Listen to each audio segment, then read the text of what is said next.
as needed by decree. Only the king could decree in Babylon when we were going to insert an additional month. Okay? It wasn't a calculation thing. The calendar was based on Sumerian, the third dynasty of Anybody heard that before? I got it highlighted red for a reason. Who came from Abraham came from out of the Chaldees, right? So, what calendar do we think Abraham was on? Yahweh's calendar, right? So, where do you think the Babylonians began to get their calendar from? Abraham. Okay. Predecessor preserved in the Ummah calendar. I'm not going to go into those because to me, there's a lot of information there in these other calendars, but they don't contribute anything to it because it's just other calendars that were alive at the same time as the Sumerian calendar. And we're talking about us as a people. We dealt with Samaria. We dealt with Elamites. We dealt with all these people, so we want to understand the calendars that they were using at the time in the 21st century. Okay, now here we go. Genesis 11:28. And Haran died before his father Terah in the land of his nativity in of the Chaldees. So is probably important, right? Something that we might need to pay attention to. And Terah took Abram his son, and Lot the son of Haran, his son's son, and Sarai his daughter-in-law, his son Abraham's wife, and they went forth with them from of the Chaldees to go into the land of Canaan. And they came to Haran and dwelt there. Again, pointing something out to us. And he said unto him, I am Yahweh that brought thee out of of the Chaldees to give thee this land to inherit it. Okay? So, we have to remember, who do we think is the first person the Father revealed his calendar to? Adam, right? So Adam, passed down through generation and generation and generation down to Noah. Do we think Noah taught his sons that calendar? So then his sons would spread out, Shem, Ham, and Japheth. They spread out all over the land, and then what calendar did they start to teach people? Yahweh's calendar, right? But every one of them fell away from the Father and started relying on man's calculations rather than Yahweh's reckoning of time. 2 Kings 20, verse 14 through 18. Then came Isaiah the prophet unto the king Hezekiah, and said unto him, What said these men? And from whence came they unto thee?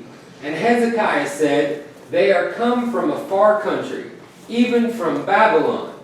And he said, What have they seen in thine house? And Hezekiah answered, All the things which that are mine in mine house they have seen.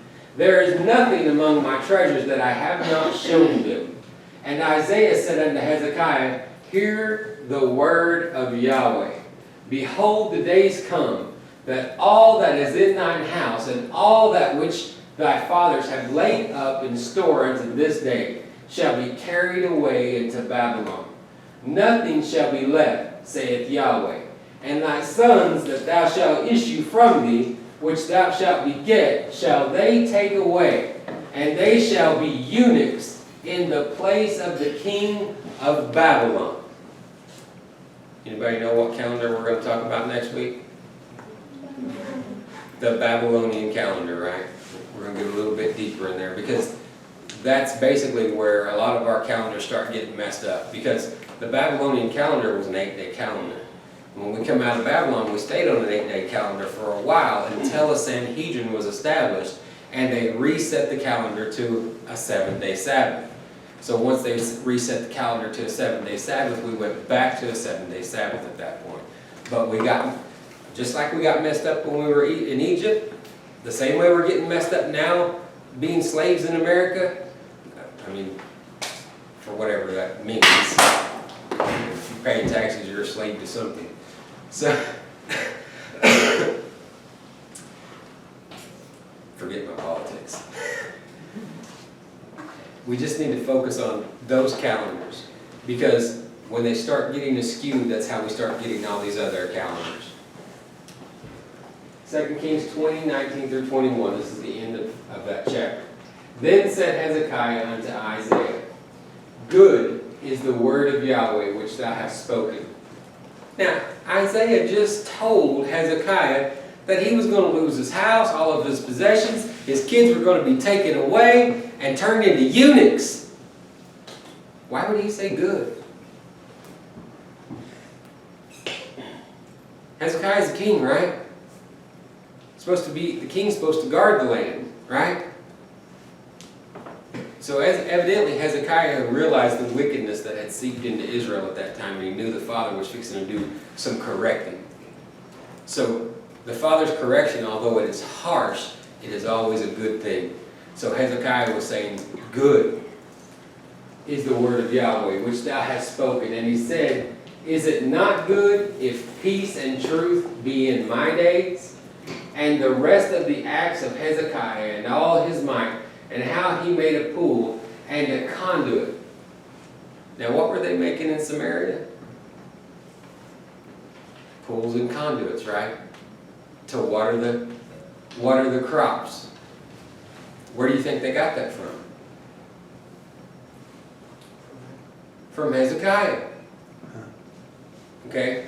They started realizing how to water their crops, because that was Hezekiah's big claim to fame. He began to realize how to siphon water out of the rivers to water the crops. Started making aquifers and ducts that they began to irrigate their crops with at that day and time. And brought water into the city. And are they not written in the book of the Chronicles of Kings of Judah? And Hezekiah slept with his fathers, and Manasseh his son reigned in his stead. Everybody knows what happened to Manasseh, right? Okay, we'll talk about that next week. I know this is a lot of minutia.